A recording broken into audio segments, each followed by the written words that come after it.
something impossible walks the Cambrian seafloor. It is smaller than your hand, stranger than a nightmare. Black chimneys fade in green water. Soft mud waits beneath drifting sponges. Above it, no fish yet rule. Below it, evolution is improvising wildly. One fossil will turn certainty upside down. Scientists will mistake its back for legs. Then the ancient animal will steer back, corrected. And Earth will feel far older than ever. Its name is Hallucigenia. Even that sounds invented. It was utterly real. It lived roughly 508 million years ago. The world was Cambrian. Life was experimenting fast. No birds called here, no grass moved ashore. Nearly everything important happened underwater. The seafloor looked quiet. It was anything but. New body plans crowded every surface. Sponges rose like pale towers. Worms traced the sediment. Strange swimmers flickered overhead. Among them moved this tiny puzzle. Slender legs lifted carefully. Dorsal spines caught the light. It was not large, it was not powerful, yet it remains unforgettable. A few centimeters long at most.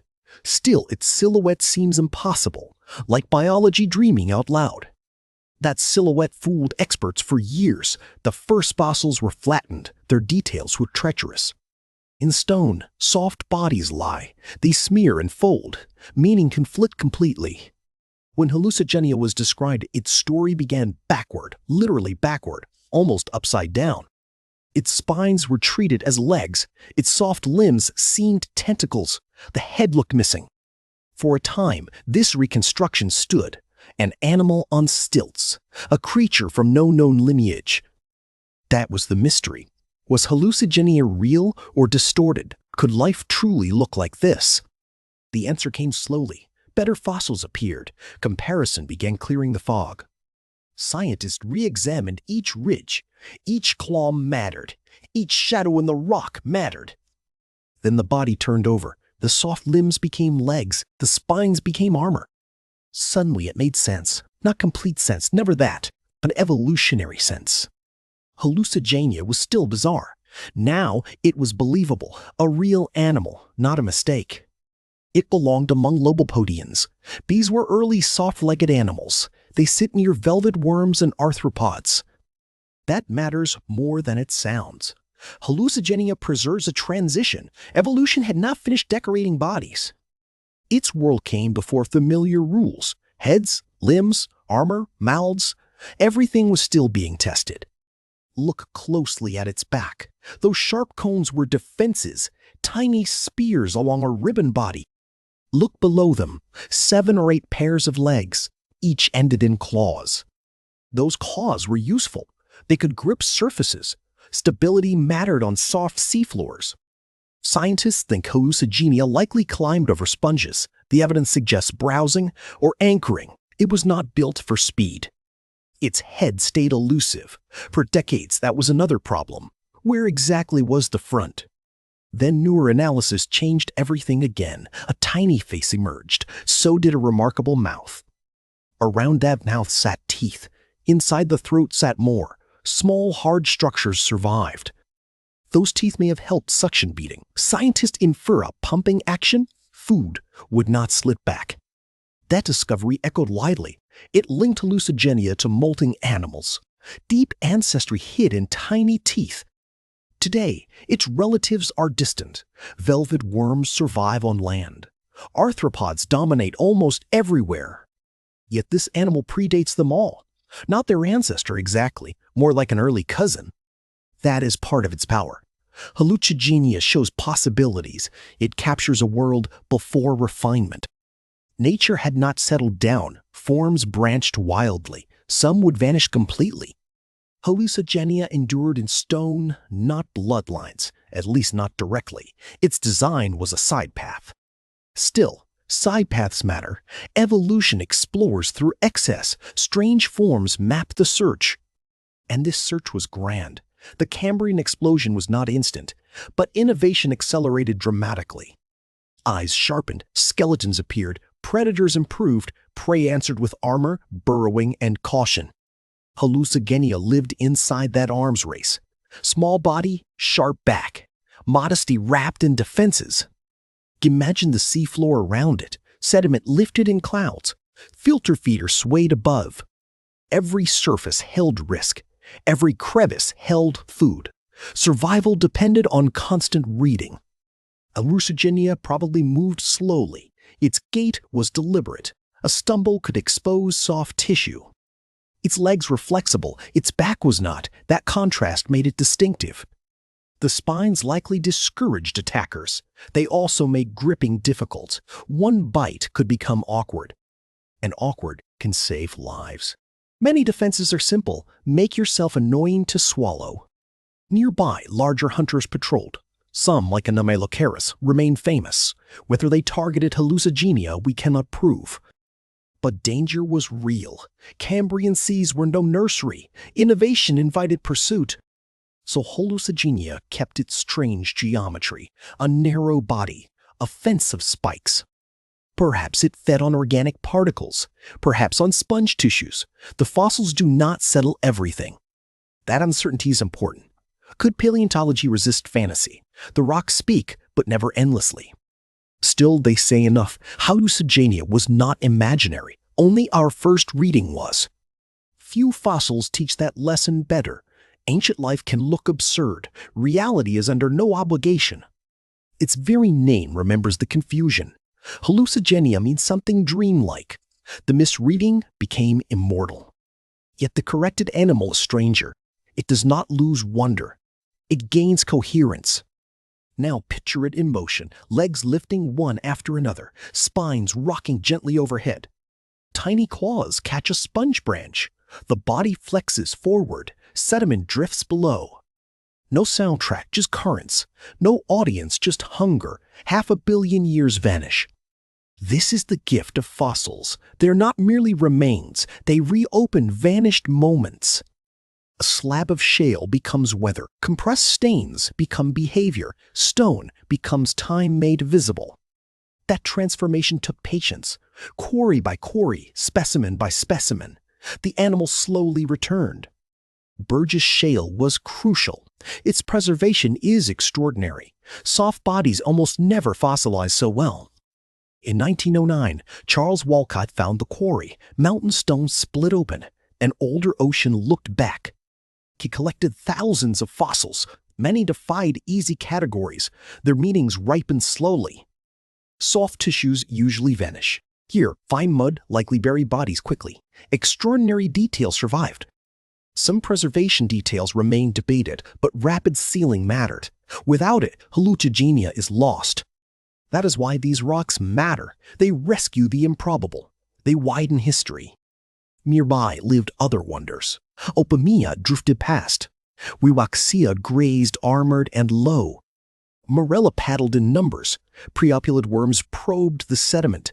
Every niche felt newly occupied. None were rehearsals. Each was contemporary life. The Cambrian was already fully alive. Without such sites, Hallucigenia disappears. No teeth, no claws, no correction. Then the Cambrian feels simpler. It was not simple. It was gloriously experimental. Would you last 1 hour here? Tell me below. Be honest. Would Hallucigenia fascinate you or unsettle you? Tell me below. I understand either answer. Now stay with the mystery. The strangest part is ahead. Its weirdness explains our own. Because this creature is not isolated. It sits near a great family. That family includes us indirectly. Not as descendants exactly, as fellow animals shaped later. We share deep rules, not forms. Bodies are built in stages. Limbs, mouths, nerves, armor. Hallucigenia preserves one unfinished chapter. Its claws hint at future tools. Its spines hint at defense systems. Its throat hints at ancestry. Those hints matter enormously. Major groups do not appear fully formed. They accumulate features unevenly. Hallucigenia looks assembled from drafts. That is why it feels alien. We are seeing construction notes. Modern animals hide their history well. This one does not. Its seams still show. And those seams are beautiful. Evolution is not a ladder. It is branching, wasteful, brilliant. Like distant cousins, Hallucigenia probably molted. Growth meant shedding cuticle. Even armor had seasons. During those moments, it may have been vulnerable. Perhaps it hid deeper. The fossils cannot confirm. That uncertainty is not weakness. It is boundary marking. Science becomes stronger there. We know enough to reconstruct cautiously. We do not know enough to romanticize everything. That balance matters. Many branches ended early. Hallucigenia's exact form vanished. The experiment closed. But related lineages continued onward. Velvet worms remained soft hunters. Arthropods exploded into dominance. Crabs, insects, spiders, shrimp, their future was immense.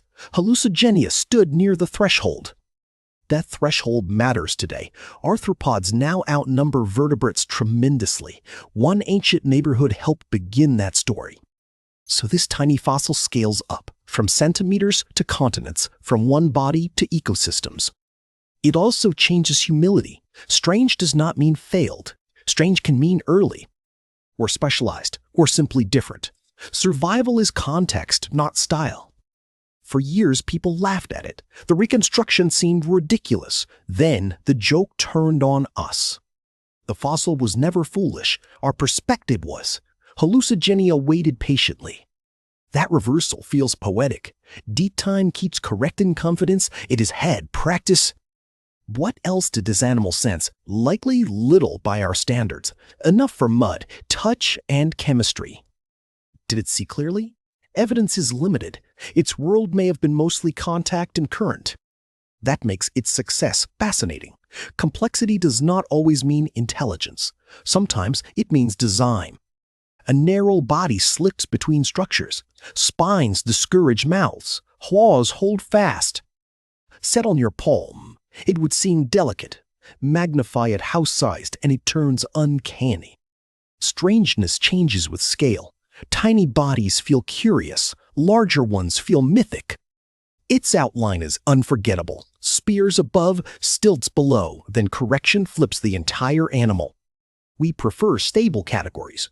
Hallucigenia broke them instantly. That is why it lasts. The Cambrian rewarded novelty. Some experiments founded empires. Others flickered once and vanished. Everything about it says compromise. Protection cost speed, stability limited reach. Yet compromise is universal. Every creature pays somewhere. Even giants bargain with physics. Hallucigenia paid in elegance. It gained endurance. For its time, that was enough. Then eventually, it was not. Cambrian worlds changed. Many lineages disappeared. We do not watch its last day. Fossils almost never grand finales. They leave fragments. But fragments can thunder. This one reshaped textbooks. It also reshaped imagination. Artists painted monsters from it. Scientists traced ancestry through it. Viewers rediscovered wonder through it. And wonder matters here. Prehistory is not only death, it is invention.